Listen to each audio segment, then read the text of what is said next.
ज्या पक्षाने आपल्याला मोठं उपनेता केलं, आमदार केलं 2-2, 3-3 वेळेस, चांगलेत. राजन साळवी म्हणजे एक चांगली व्यक्ती आहे, परंतु शेवटी पक्ष सोडणं हे कधी चुकीचं आहे. निवडणुकीतल्या एखाद्या पराभवामुळे पक्ष सोडणं हे तर सगळ्यात महत्त्वाचं चुकीचं आहे. आदित्य ठाकरे दिल्ली दौऱ्यावर जात आहे.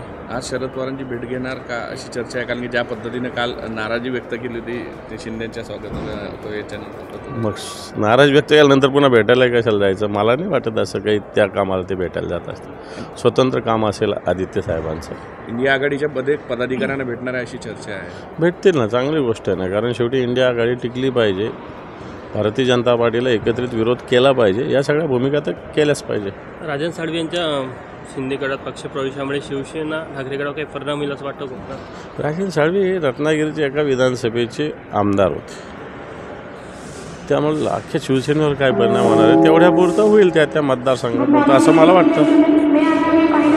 नितेश राणेंनी म्हटलं की मदरशामध्ये देशविरोधी कारवाया चालतात, ते बंद केले पाहिजे अशा पद्धतीचं आव्हान त्यांनी केलं. कोणी बंद केले पाहिजे? जरा नितेश राणेला सल्ला द्या म्हणा. देशात तुमचं सरकार आहे, राज्यात तुमचं सरकार, कोणी बंद केले पाहिजे हे जरा तुम्ही सल्ला द्या ना नितेश राणेंना. चौकशी केली पाहिजे त्यांनी असंही म्हटलं. हे पाच सरकार केंद्रात आणि राज्यात तुमचं आहे ना, तर कोणी केली पाहिजे चौकशी?